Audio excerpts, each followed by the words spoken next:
سبيل الدموع سبيل مريح، تنهدى يا صاحي كي تستريح وبث الدعاء.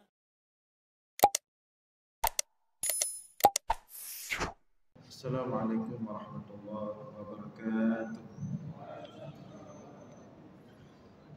الحمد لله الذي بنعمته تتم الصالحات وبفضله تتنزل الخيرات والبركات وبتوفيقه تتحقق المقاصد والغايات. اللهم صل وسلم وبارك على سيدنا ومولانا محمد وعلى آله وصحبه أجمعين، أما بعد. Hadirin jamaah sekalian yang dimuliakan Allah, kembali kita lanjutkan kajian kita sebagaimana biasa, masih tentang dunia, masih tentang celaan terhadap dunia. Qala al-musannifu rahimahullah, wa qala sallallahu alaihi wasallam, la yaji'anna aqwaman yawmal qiyamati wa a'maluhum kajibali tuhama fayu'maru bihim ila an-nar. Qalu ya Rasulullah, musallin? Qala na'am, kanu yusalluna wa yasumuna wa ya'khuduna hanatan min al-layla, fa idza 'arada lahum shay'un min ad-dunya wathabu 'alayhi.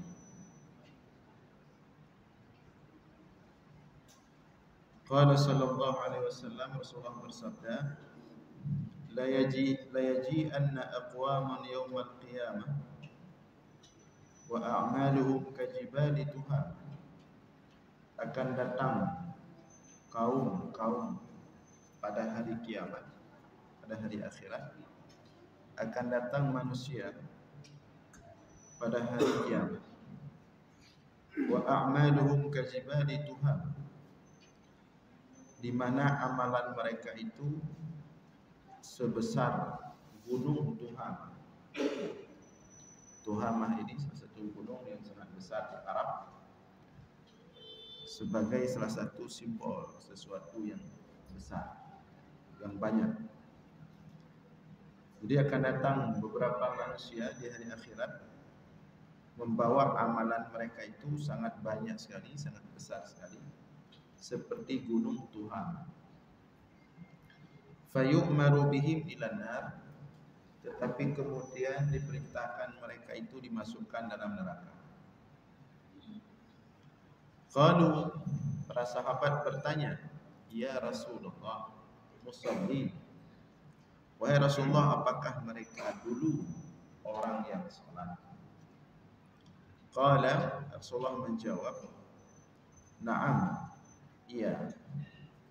Kanu yusallun wa yasumun wa ya'khuduna hinatan minal lail. Mereka orang-orang yang salat, mereka orang-orang yang berpuasa, dan orang-orang yang menjadikan malam untuk beribadah, yang menjadikan sebagian malam untuk beribadah. Artinya mereka ini orang yang sholat, puasa, dan juga menghidupkan sebagian malam. Maka amalan mereka itu begitu besar ketika di hari akhirat nanti, tapi mereka dimasukkan dalam neraka. Fa idza 'arada lahum syai'un min ad-dunya wathabu 'alaihi. Yang menyebabkan mereka itu dimasukkan dalam neraka adalah fa idza 'arada lahum syai'un min ad-dunya, apabila nampak datang bagi mereka itu sesuatu daripada dunia, wathabu 'alaihi, mereka berebutan untuk mendapatkan dunia tersebut. Ahli salat, ahli puasa, bahkan qiyamul lail, tetapi haus sekali kepada dunia, ambisius sekali kepada dunia. begitu nampak dunia mereka berebutan untuk mendapatkan dunia tersebut. Memang orang sembahyang, orang puasa, tapi tidak ada duit. Ketika berhadapan dengan dunia, mereka rela mengorbankan orang lain agar dunia itu mereka dapat.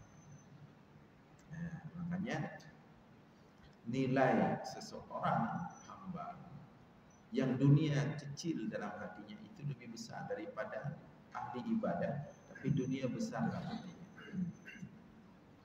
Itulah yang membedakan nilai ibadah orang zuhud dengan orang yang tidak zuhud. Orang yang tidak zuhud ini ibadah lancar, tapi dunia juga lancar.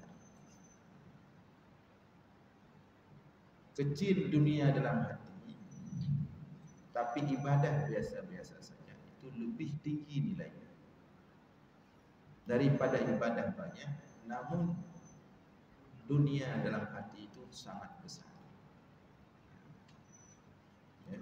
Nah, wa qala sallallahu alaihi wasallam fi ba'dhi khutabihi,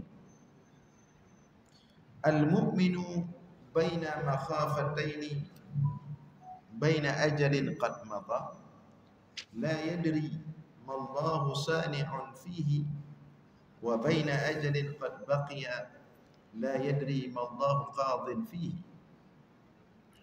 falyatazawwad al-'abdu min nafsihi li nafsihi wa min dunyahu li akhiratihi wa min hayatihi li mautihi wa min shababihi li haramihi fa inna ad-dunya khuliqat lakum wa antum khuliqtum lil akhirah walladhi nafsi biyadihi ma ba'da al-mauti min musta'tabin wa la ba'da ad-dunya min darin illa al-jannah aw an-nar. Rasulullah menyampaikan dalam beberapa khutbahnya, al-mu'minu baina makhafataini, seorang mukmin berada di antara dua hal yang menakutkannya. Al-mu'min berada di antara dua hal yang membuatnya selalu takut, gelisah, berfikir.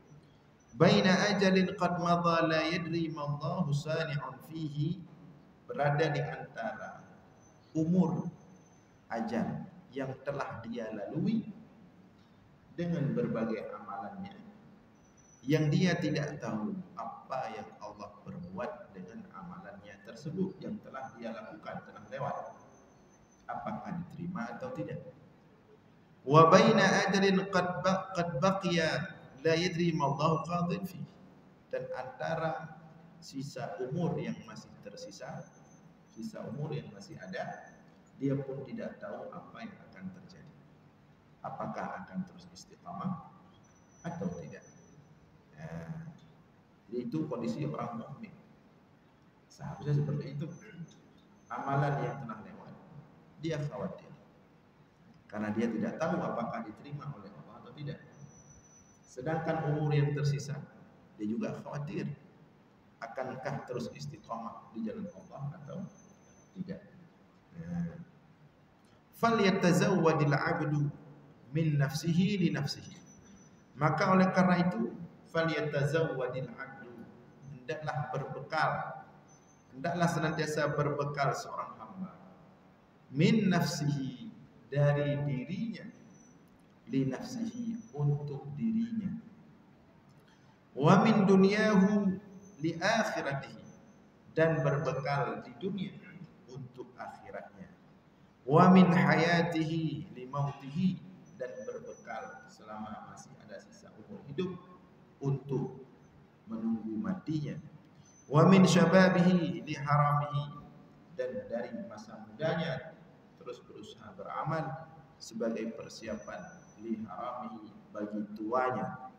Fa inna dunya khuliqat lakum wa antum khuliqtum lil akhirah, sesungguhnya dunia itu diciptakan untuk kalian dan kalian diciptakan untuk akhirat. Jangan balik-balik. Dunia diciptakan untuk kalian kalian diciptakan untuk akhirat. Ini maknanya dunia harus ada di tangan kalian, harus kita kuasai agar dunia ini menjadi bekal kita untuk akhirat. Ini penting ini kata-kata ini. Fa inna dunya khuliqat lakum wa antum khuliqtum lil akhirah. Dunia itu diciptakan untuk kalian. Artinya untuk kita genggam, berada dalam genggaman kita, dalam kekuasaan kita. Bukan dunia yang menguasai kita, kita yang menguasai dunia. Memang dunia ini diciptakan untuk kita. Jangan dikasih kepada orang lain. Dunia ini diciptakan untuk kita, untuk orang-orang yang beriman, untuk orang-orang yang menghambakan diri kepada Allah. Ambil dunia ini, kelola dengan baik, bangun dengan baik, makmurkan sebagai bekal untuk hari akhirat. Jangan serahkan ke orang lain. Kalau kita serahkan ke Amerika, ke Israel, ya seperti itulah sekarang kan hasilnya. Mereka buat kehancuran, kerusakan di dunia ini. Seharusnya dunia ini dipegang oleh orang-orang beriman, dikuasai oleh orang-orang beriman, di bawah kekuasaan oleh orang-orang beriman. Tapi orang-orang beriman kadang-kadang sebaliknya membiarkan dirinya justru dikuasai oleh dunia. Bagaimana maksud menguasai dunia, dikuasai dunia? Seperti orang yang seorang yang dipekerjakan oleh seorang tuan untuk berdagang, berjual di tokonya. Kata sang tuan kepada yang dipekerjakan ini, kamu ini usaha saya, kamu kerja di sini yang bagus, profesional, yang baik, gajimu sekian. Semakin bagus kamu bekerja, maka bonus kepadamu itu semakin besar. Begitulah kira-kira Allah letakkan kita di dunia. Allah letakkan kita di dunia untuk bekerja, membangun, bukan untuk menikmati hasil nanti di akhirat. Tapi ada orang ketika dia dipekerjakan di sebuah toko, di sebuah kedai, atau dia berjualan, dia bukan jualan barang yang ada di situ, justru dia makan sendiri. Itu dia jualan, dia makan sendiri. Dikit-dikit dia makan. Bukan jualan. Begitulah orang beriman yang ketika disuruh oleh Allah kelola dunia, justru dia nikmati. Belum waktunya dia itu menikmati hasil, sudah terlebih dahulu dia nikmati hasil. Akhirnya bukan dia yang jualan, bukan dia yang mengendalikan usaha itu. Usaha itu yang menghancurkan dia. Kalau sudah habis dimakan sendiri, apa yang mau jual? Begitulah umpama kita di dunia ini. Allah letakkan kita di dunia ini punya tugas. Walladzi khalaqakum minal ardh wasta'marakum fiha. Tugas kita diciptakan dari tanah, dari bumi untuk memakmurkan tanah atau bumi. Tapi gajinya bukan di sini, balasannya bukan di sini, bonusnya bukan di sini. Setelah kita bangun bumi ini dengan baik, setelah kita kelola dengan sebaik mungkin, hasilnya nanti di hari. Tapi ada orang gak sabar, pengen cepat-cepat menikmati, sehingga tanpa dia sadari dia yang menjadi budak dunia.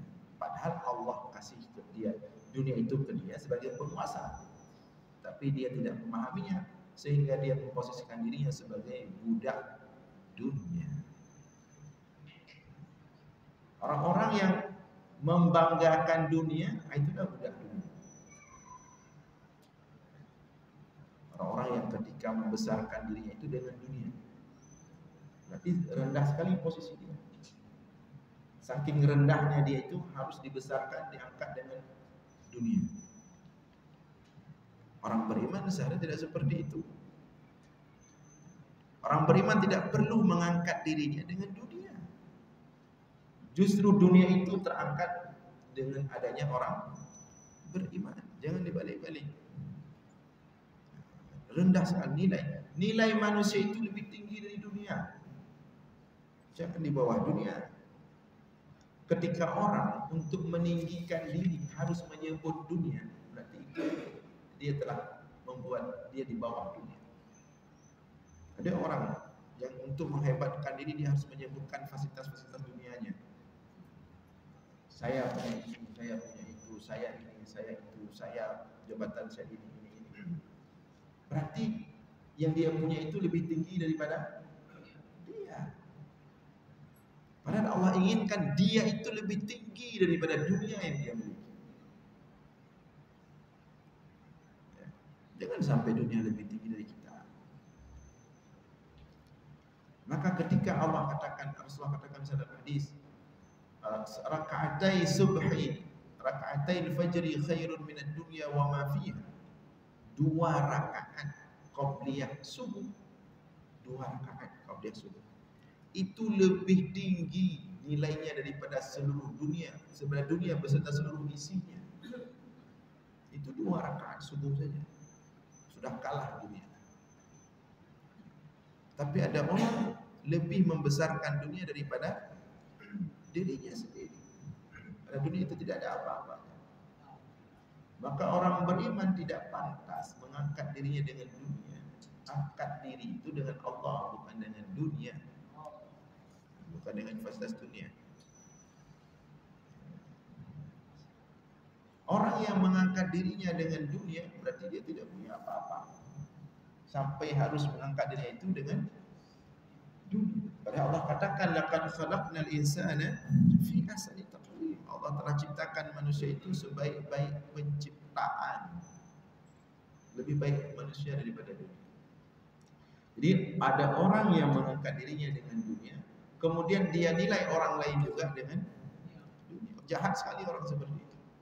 Sudah dia menghinakan dirinya di bawah dunia, dia anggap orang lain juga lebih rendah daripada dunia. Orang yang menilai manusia dan manusia lain dengan dunia, berarti dia telah tidak menghormati Allah. Dia telah tidak memuliakan, menghormati Allah. Yang Allah itu sangat bangga dengan manusia. Dunia ini tidak ada arti bagi Allah. Kan di belakang sudah disebutkan, ciptaan Allah yang Allah paling tidak suka adalah dunia. Sebaliknya, ciptaan Allah yang paling Allah banggakan manusia. Sampai ketika Allah katakan kepada malaikat, aku ingin menciptakan manusia. Malaikat protes. Untuk apa kau ciptakan manusia, wahai Allah? Nanti mereka buat kerusakan, buat tumpah darah. Saking bangganya Allah dengan manusia, Allah bela manusia itu, Allah banggakan. Sampai Allah katakan kepada malaikat, aku lebih tahu daripada kamu, wahai malaikat. Tetap diciptakan manusia. Begitu tinggi nilai manusia. Dengan akal yang Allah letakkan dalam diri manusia, dengan hati yang Allah letakkan dalam diri manusia, dia mendapatkan kedudukan yang sangat tinggi di antara seluruh makhluknya ciptaan Allah. Sedangkan dunia itu rendah sekali, tidak ada apa-apanya. Hanya sebagai cobaan saja. Tapi kemudian ketika kita jadikan dunia lebih tinggi dari manusia, ini kita sudah salah kaprah. Ya. Nah, maka Rasulullah katakan tadi, fa inna dunya khuliqta lakum. Dunia itu diciptakan untuk kalian. Kalian diciptakan untuk akhirat. Jangan dibalik-balik. Jangan dibalik kemudian kita diciptakan untuk dunia. Dunia diciptakan untuk kita. Kita diciptakan untuk akhirat. Walladhi nafsi biyadih ma ba'da al-mauti min musta'tabin wala ba'da dunya min darin illa al-jannah awin nar. Dan demi jiwaku yang berada di tangannya, ma ba'da al-mauti min musta'tabin, tidak adalah setelah kematian sesuatu yang melelahkan, dan tidak adalah setelah dunia daripada tempat kecuali surga atau neraka. Pilihan hanya dua nanti di hari akhirat, surga atau neraka. Kalau mau pilih surga, maka kita diciptakan untuk akhirat, dunia diciptakan untuk kita. Kalau mau pilih neraka, kita diciptakan untuk dunia. Nah, pilihan hanya dua. La yastaq wa qala Isa alaihi salam, la yastaqimu hubbud dunya wal akhirah fi mu'minin kama la yastaqimul ma'u wan naru fi ina'in wahid. Tidak akan bersatu, tidak akan bisa bersama cinta dunia dan cinta akhirat pada seorang mukmin sebagaimana tidak akan bisa bersatu antara air dan api dalam satu bejana. Tidak bisa berkumpul. Artinya caranya adalah jadikan dunia untuk akhirat. Jadikan semua aktivitas dunia kita untuk akhirat. Caranya bagaimana diajarkan? Dalam kitab Bidayatul Hidayah, Imam Al-Ghazali itu sudah menyusun kehidupan kita. Bagaimana agar kehidupan kita itu semua yang kita lakukan di dunia ini nilainya akhirat. Karena kita harus berbuat di dunia ini, nggak boleh nggak berbuat. Harus gerak, nggak boleh duduk, nggak boleh tidak bergerak. Apapun yang bermanfaat harus kita lakukan sesuai dengan profesi masing-masing. Gerak. Apapun profesinya. Tetapi bagaimana agar seluruh profesi kita, seluruh aktivitas kita, seluruh kegiatan kita yang di situ ada manfaat walaupun sedikit, baik bagi kita maupun bagi orang lain, kita lakukan dengan penuh semangat. Namun kita bawa ke akhirat. Caranya di antaranya yang pertama, seluruh yang kita lakukan kita niatkan ibadah. Kita niatkan ibadah. Apa makna ibadah? Tugas kita diciptakan oleh Allah di bumi. Diletakkan oleh Allah pada tempat kita masing-masing. Yang guru-guru, yang birokrat, yang politikus, yang bagian dagang, bisnis, yang masing-masing itu Allah letakkan itu, enggak tiba-tiba itu. Jadikan semua tugas kita itu ibadah. Ketika kita niatkan semua yang kita lakukan ibadah, berarti harus totalitas. Seorang guru harus totalitas. Itu ibadah dia. Dia laksanakan itu karena Allah sudah tempatkan dia di situ, maka dia laksanakan semaksimal mungkin. Itu bentuk penghambaan dia kepada Allah, pengabdian dia kepada Allah. Allah letakkan dia di bidang birokrat, demikian juga untuk melayani umat. Maka dia lakukan karena Allah. Harus totalitas, itu ibadah dia. Allah letakkan dia di bidang dagang, bisnis, juga demikian. Allah letakkan di situ untuk menghidupkan ekonomi umat, ekonomi manusia. Biar ada kehidupan, biar ada berputar, orang nggak lapar. Maka itu dia niatkan bentuk pengabdiannya kepada Allah di situ. Rasulullah katakan, at-tajir as-saduq laisa lahu jazaa illa jannah. Seorang pedagang, pembisnis yang bagus, yang baik, yang jujur, tidak ada balasan kecuali surga. Jadi nggak mesti ketika kita katakan ketika berbicara seperti ini tentang dunia, ceraan dunia, bukan berarti kemudian nanti meninggalkan profesinya, masuk ke masjid semua nggak keluar lagi. Nah, itu salah. Berarti salah memahami makna daripada celaan agama dunia. Maksudnya apapun yang kita lakukan jangan sampai sia-sia, merugikan ke Allah enggak sampai, dan merugikan kita sendiri. Jadikan semuanya karena Allah. Yang pertama niat lillah. Begitu bangun dari tidur setiap pagi, setiap subuh karena Allah. Alhamdulillahilladzi ahyana ba'da ma amatana. Seperti pedagang-pedagang di tadi ada satu video di mana pedagang-pedagang di sekitaran Masjid Nabawi itu. Karena itu sekitaran Masjid Nabawi banyak pedagang-pedagang emas. Emas apapun lah pedagang-pedagang itu di depan Masjid Nabawi itu. Orang-orang Arab. Mereka itu kaya-kaya itu. Mereka itu sengaja itu berdagang di situ dan mereka nggak akan pindah-pindah. Mereka berdagang, berbisnis dan banyak sekali yang beli. Baik itu yang dagang baju, yang dagang emas. Tapi mereka nggak niat untuk dagang itu. Mereka di situ niat untuk bisa jaga sholat 5 waktu di Masjid Nabawi. Mereka di situ karena untuk jaga waktu sholat. Begitu tiba waktu sholat mereka tutup, berangkat ke Masjid Nabawi. Selesai sholat mereka keluar lagi, buka toko, dagang lagi. Makmur, laris manis, kaya raya. Tujuannya bukan dagang. Dia berdagang, memang Allah letakkan dia profesi dia berdagang. Tapi dia lakukan itu karena Allah. Yang kerja di situ ya orang-orang Bangladesh, orang India, orang Yaman, orang Indonesia. Jadi toke-toke besar itu mereka itu tunggu waktu sholat itu, dia namanya itu waktu sholat.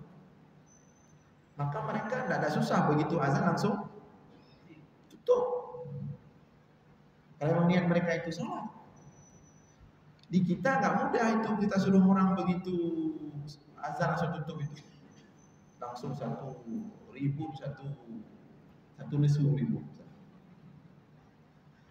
Karena memang orang niatnya untuk bisnis bukan untuk sholat. Tidak ada pasang niat karena Allah. Tapi kita nggak mengatakan ini salah, ini tingkatan amal, tingkatan niat.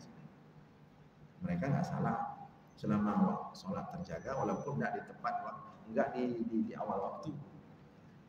Tapi yang dikatakan di sini adalah ad-dunya khuliqat lakum wa antum khuliqtum lil akhirah. Niat itu harus akhirat.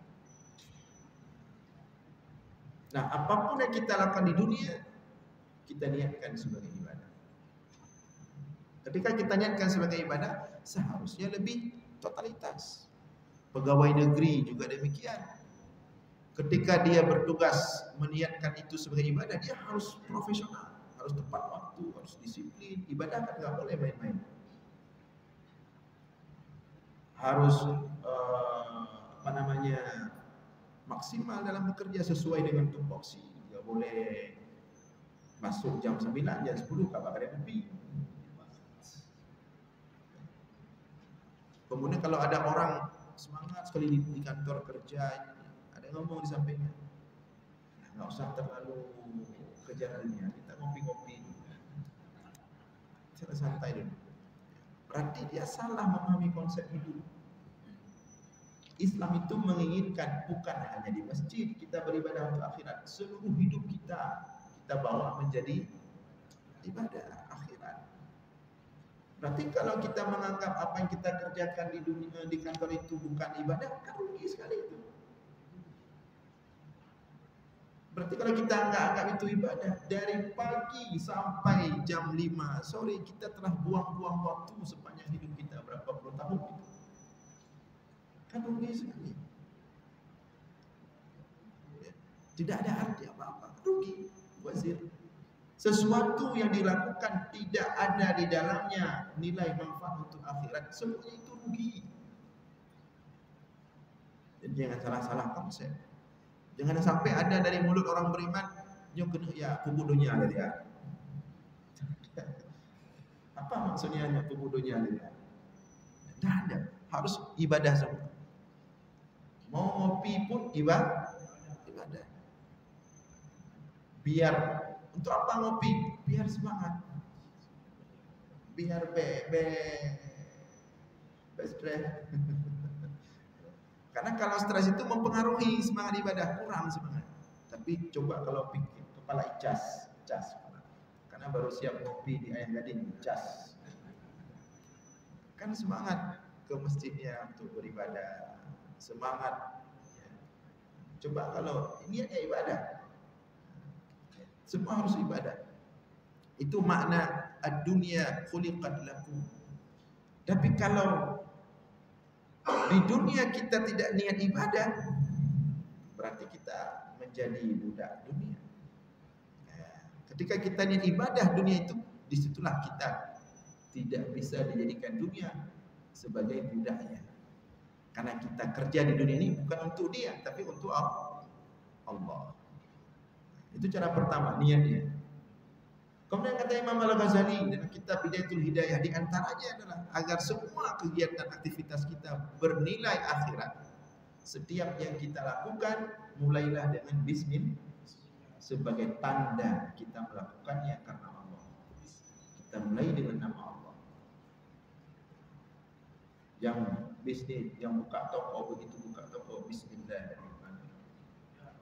Yang mau pergi kantor, begitu berangkat, bismillahirrahmanirrahim.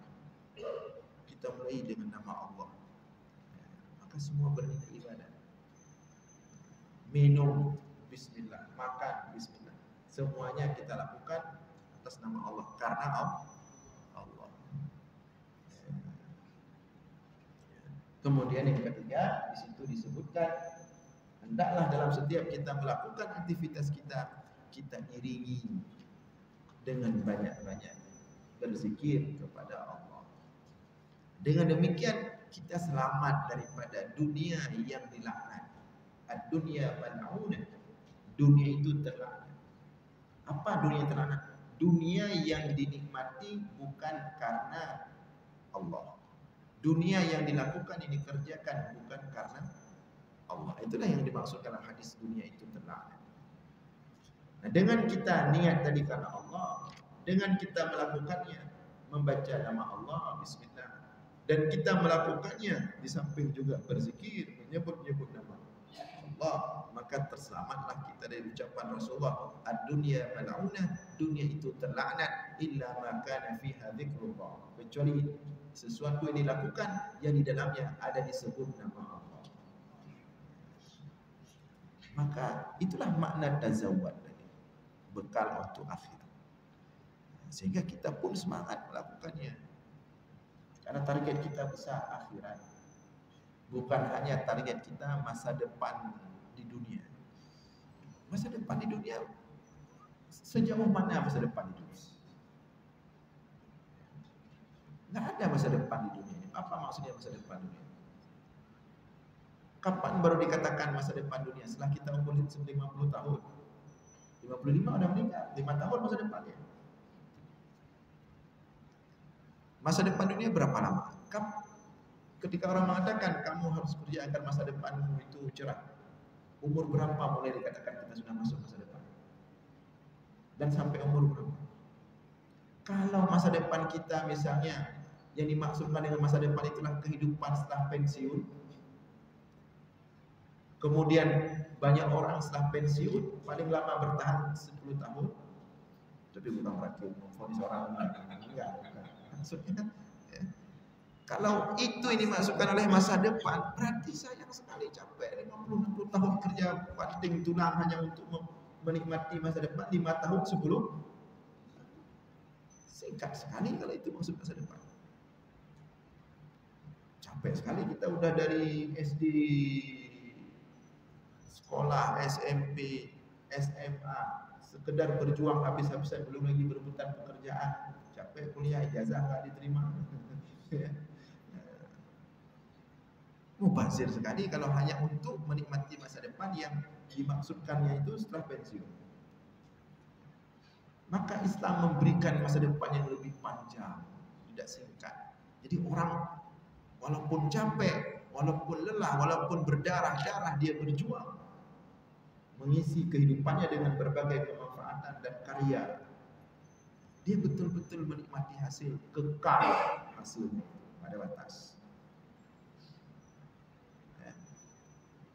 Wal akhiratu khairun wa abqa, kekal. Itu baru hebat hasilnya. Ini udah capek-capek hasil 5 tahun. Hasil 10 tahun.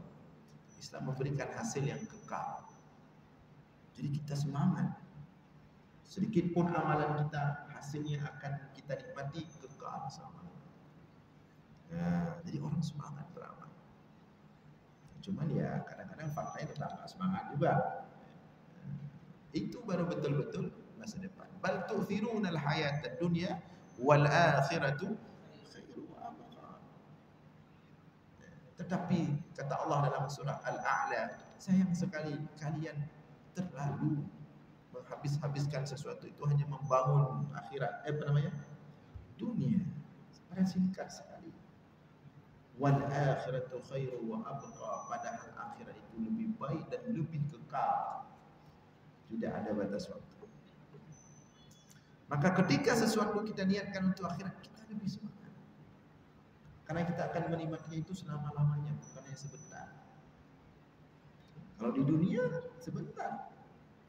Setelah pensiun, berapapun pensiun dikasih. Kemudian setelah pensiun, meninggal. Pensiun itu diambil sama ahli waris. Siap pensiun bukannya senang, susah. Apalagi dia masih banyak abang-abangnya, anaknya perempuan semua, itu mengerikan sekali. Capek dia bekerja, mengumpulkan harta sebanyak-banyaknya. Begitu dia menjelang kematian, anaknya perempuan semua. Itu waktu dia jumpa sama abangnya laki-laki, adiknya laki-laki, susah dia. Abang adiknya senyum aja. Walaupun waktu jumpa kita sakit, mudah-mudahan lekas sembuh, cepat sembuh, panjang umur. Kalau kami senang, kita bisa selalu bersama. Kalau nanti cepat mati, kami susah. Padahal hatinya itu aset yang sudah kita cari selama hidup, ya. Bainah di sini, bainah sana, tanah di sini, rumah. Itu sudah mulai dilirik-lirik. Apalagi kalau kita meninggalkan anak perempuan.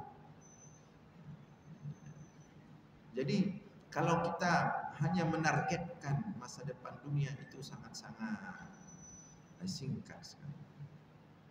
Targetlah masa depan akhirat, sehingga kita lebih termotivasi, lebih semangat beramal walau sekecil apapun.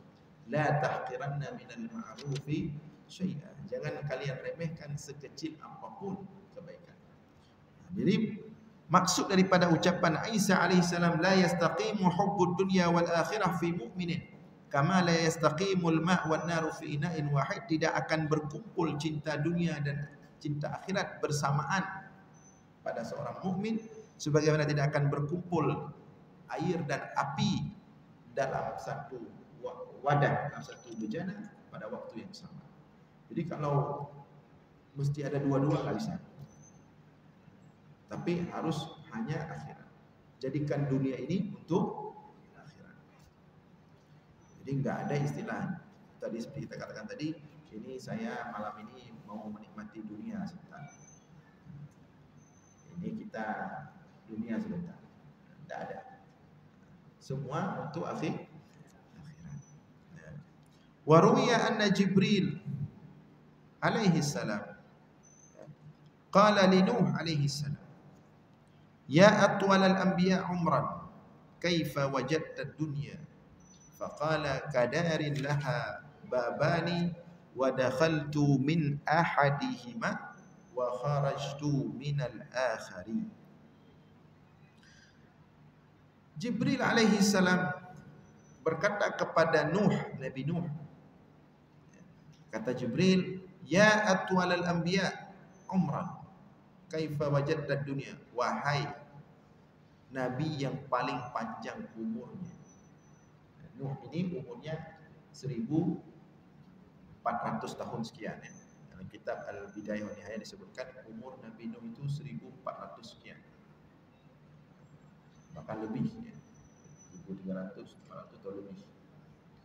Berdakwah saja Nabi Nuh itu 1000 tahun kurang 50 tahun. Alfa sanatin ila khamsina am.